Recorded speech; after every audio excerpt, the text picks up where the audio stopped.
Ampang minta Menteri Keuangan menyatakan iltizam dan kesediaan Kerajaan Persekutuan untuk memperkenalkan lebih banyak alternatif cukai progresif seperti cukai harta pusaka dan cukai keuntungan modal terlebih dahulu sebelum mungkin melaksanakan semula GST, sejenis cukai regresif dalam usaha memperbagaikan dan meningkatkan pendapatan negara di samping menangani defisit. Terima kasih. Sila Menteri. Terima kasih Yang Berhormat Ampang. Tan Sri Yang Ketua, selaras dengan keperluan meluaskan ruang fiskal bagi menampung perbelanjaan untuk meningkatkan kualiti hidup rakyat seperti digariskan dalam ekonomi madani, kerajaan perlu mengurangkan ketirisan khususnya melalui penyasaran semula subsidi dan meluaskan asas cukai. Ini kerana asas cukai kita berada pada 11.2% daripada KDNK, iaitu antara terendah di rantau ini berbanding dengan Singapura pada 12.6%, yang biasa dilihat sebagai sebuah ekonomi dengan cukai rendah. Meskipun reformasi percukaian adalah perlu, kerajaan tetap membuat penelitian sewajarnya bagi memastikan rakyat tidak terbeban dan pada masa sama ruang fiskal kekal mampan. Di bawah Belanjawan 2024, kerajaan mengambil pendekatan yang lebih progresif sebagai langkah meningkatkan pendapatan negara, antaranya melalui beberapa langkah reformasi percukaian.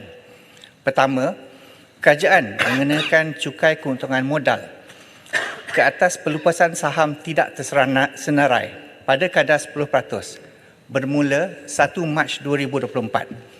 Selaras dengan amalan terbaik percukaian antarabangsa dan atas prinsip keadilan sosial, cukai juga dikenakan ke atas penjualan aset modal sebagai hasil tambahan kepada kerajaan, selain cukai yang dikenakan pada pendapatan syarikat. Walau bagaimanapun, cukai ini tidak dikenakan ke atas individu yang melupuskan saham tidak disenarai. Kedua, mulai 1 Mac 2024 juga, skop perkhidmatan bercukai di bawah Akta Cukai Perkhidmatan 2018 diperluaskan meliputi perkhidmatan baru seperti pusat karaoke, logistik serta pembokeran dan penjaminan. Seperti perkhidmatan broker kapal, kapal terbang, komoditi dan hartanah. Cukai perkhidmatan turut dinaikkan daripada 6 ke 8% kecuali perkhidmatan makanan dan minuman, telekomunikasi dan penyediaan ruang parking. Langkah pengecualian perkhidmatan seperti makanan dan minuman bersifat progresif kerana yakni mengurangkan impak kenaikan cukai kepada kos sara hidup rakyat. Langkah cukai perkhidmatan dianggap akan menjana hasil tambahan RM3 bilion. Ketiga, kerajaan kini sedang menggubal perundangan baru bagi melaksanakan cukai barangan bernilai tinggi pada kadar 5 dan 10%. Cukai ini akan dikenakan berdasarkan nilai ambang tertentu yang ditetapkan bagi setiap barangan terlibat. Cukai ini juga bersifat progresif kerana ia dikenakan atas mereka yang mampu membeli barang bernilai tinggi dan tidak membebankan golongan yang berpendapatan rendah. Kerajaan Madani komited mengukuhkan kedudukan kewangan negara dengan mampan supaya dapat menyokong agenda pembangunan dan kesejahteraan rakyat. Kerajaan terbuka untuk mengkaji langkah-langkah cukai yang boleh menambah hasil tanpa mendatangkan kesan jangka panjang bagi kemudian hari dengan izin far-reaching impacts. Sekian, terima kasih. Baik, saya jemput Ampang. Terima kasih Menteri kerana menjawab soalan dengan baik dan tuntas. Saya maklum dan kita semua maklum di sini pelbagai cukai yang dikenakan kepada rakyat baik daripada golongan-golongan tertentu ataupun kepada mereka yang menggunakan perkhidmatan, pastinya hasilnya adalah untuk manfaat kepada semua.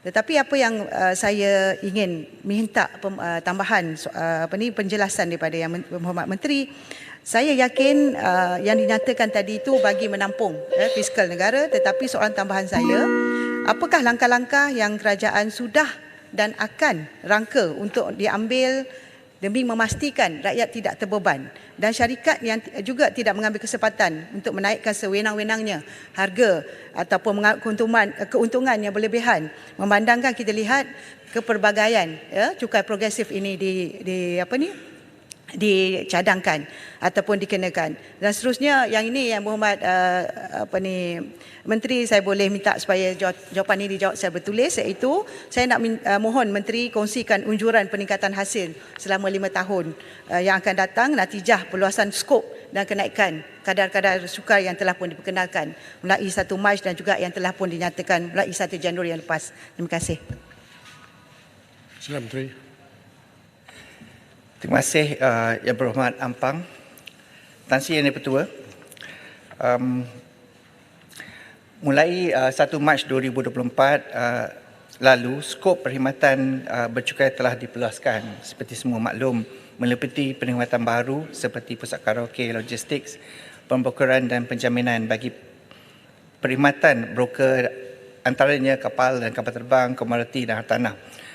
Walaupun kadar cukai perkhidmatan dinaikkan daripada 6 ke 8%, perkhidmatan yang menjadi keperluan asas dan gaya hidup rakyat dikecuali daripada kenaikan cukai. Ini termasuk makanan dan minuman, telekomunikasi, parking kenderaan dan logistik. Kekal pada kadar 6%. Langkah pengecualian perkhidmatan seperti makanan dan minuman adalah bukti walaupun kerajaan bertindak meluaskan asas hasil negara, kerajaan tidak akan sekali-sekali mengabaikan kepentingan majoriti rakyat. Keputusan kita melaksanakan reformasi cukai adalah secara progresif supaya kesannya adalah kurang dan tidak membebankan majoriti rakyat. Dalam menimbang soal cukai, kerajaan akan memastikan bahawa perubahan cukai perkhidmatan ini tidak memberi kesan yang membebankan golongan rentan. Lebih-lebih lagi yang melibatkan keperluan asas seperti bekalan air bersih dan pengangkutan feri. Kerajaan akan terus melindungi kebajikan rakyat pada setiap masa.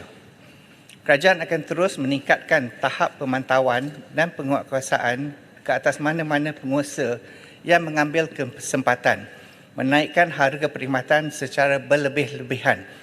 Lebih-lebih lagi oleh mereka yang tidak terlibat dengan kenaikan cukai perkhidmatan. Kementerian Perdagangan Dalam Negeri dan Kos Sara Hidup KPDN telah memulakan Ops Kesan 2024 mulai 1 Mac 2024 bagi memantau impak pelaksanaan peningkatan kadar cukai perkhidmatan dari 6 ke 8%. Kerajaan tidak teragak-agak untuk mengambil tindakan tegas sekiranya ada pengusaha yang menaikkan harga secara tidak musabah dan melanggar perundangan berkaitan pencatutan dan membebankan rakyat. Bagi data yang diminta tadi, saya akan bagi dengan secara bertulis. Terima kasih, Yang Menteri. Baik, saya jemput Bukit Gantang.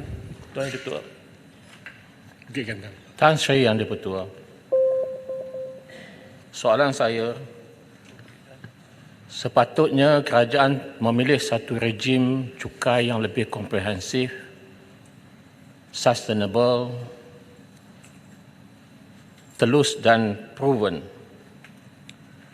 Lebih 175 negara telah melaksanakan rejim GST.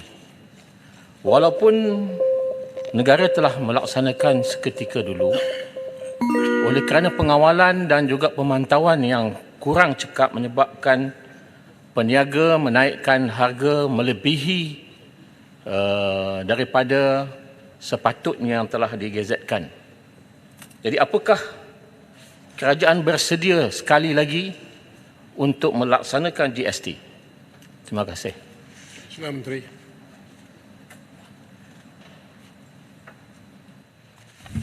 Terima kasih Yang Berhormat Bukit Gantang. Tan Sri Yang Di-Pertua, untuk makluman ahli yang berhormat, seperti yang pernah dijelaskan oleh Yang Amat Berhormat Tambun dalam Dewan Yang Mulia ini, dalam melaksanakan pembaharuan fiskal, kerajaan mengambil pendekatan yang progresif dan konteks subsidi bersasar dan percukaian. Kerajaan belum bercadang untuk melaksanakan GST lagi. kerana ianya bersifat cukai penggunaan yang berasas luas dan dengan itu bukanlah masa yang sesuai untuk memperkenalkan semua memandangkan antara rakyat terutama yang berpendapatan rendah menghadapi cabaran kos sara hidup. Walaupun kadar inflasi 2023 secara purata adalah 2.5%, tetapi bagi makanan dan minuman hampir 5%. Kategori ini adalah yang lebih dilasai oleh rakyat jelata. Dan antara faktor dikekalkan kadar cukai perkhidmatan kepada 6% untuk makanan dan minuman. Kerajaan akan terus mengutamakan untuk menambah baik sistem cukai sedia ada dan memperkenalkan percukaian yang tidak memberi kesan kepada golongan rentan sebelum menilai keperluan untuk memperkenalkan cukai penggunaan baru seperti cukai barangan dan perkhidmatan GST. Mengambil pendekatan tersebut bagi memenuhi keperluan meningkatkan hasil negara, kerajaan telah mengambil pendekatan berperingkat dengan meluaskan asas cukai kepada mereka yang mempunyai lebih kemampuan terlebih dahulu. Sebagai contoh, walaupun kadar cukai perkhidmatan telah meningkat daripada 6 ke 8%, cukai perkhidmatan untuk elektrik hanya dikenakan atas pengguna domestik melebihi 600 kW sejam, iaitu golongan 15% pengguna terbesar. Untuk baki 85% pengguna itu pula, tiada cukai perkhidmatan dikenakan atas bil elektrik. Di samping itu, bil air dikecualikan daripada cukai perkhidmatan. Dalam masa yang sama, kerajaan juga memperkenalkan beberapa cukai jenis lain, antaranya cukai keuntungan modal, cukai barang bernilai tinggi, selain memperluaskan skop dan meningkatkan kadar cukai perkhidmatan bagi meluaskan asas cukai yang sedia ada, tetapi tidak menjejaskan kehidupan harian kebanyakan rakyat. Secara dasarnya, walau apa-apa pun keputusan kerajaan akan memastikan sebarang langkah cukai yang dilaksanakan tidak memberi kesan langsung kepada golongan rentan dan kebajikan mereka akan terus dilindungi. Sekian, terima kasih. Terima kasih Tuan Ibu Ketua. Yang Berhormat Menteri, saya mendengar dengan teliti penjelasan Yang Berhormat Menteri. Terima kasih atas penjelasan tersebut.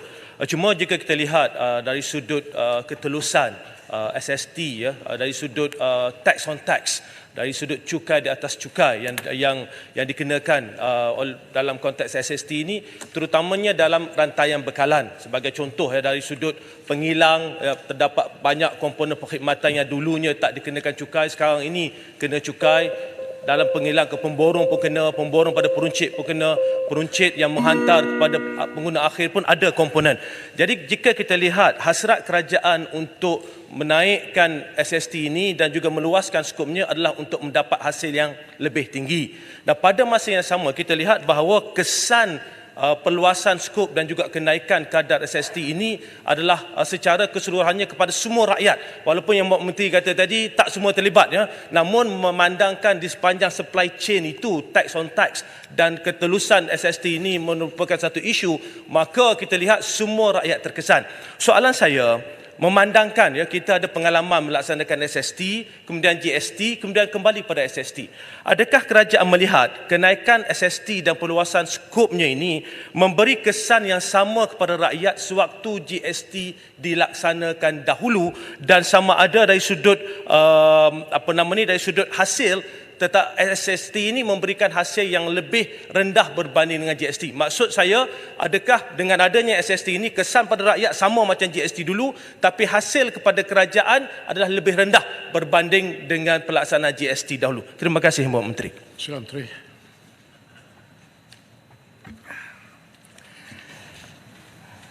Terima kasih Yang Berhormat Putrajaya. Terima Yang Dipertua. Sememangnya isu kenaikan cukai adalah satu isu yang mungkin banyak meningkatkan tanda tanya kepada semua orang. Tapi dalam penggubalan percukaian yang dibuatkan oleh kerajaan, kita mengambil kira dan pendekatan di mana kita cuba mengurangkan beban yang akan terkena kepada rakyat seluruhnya, terutama mereka yang daripada golongan rentan.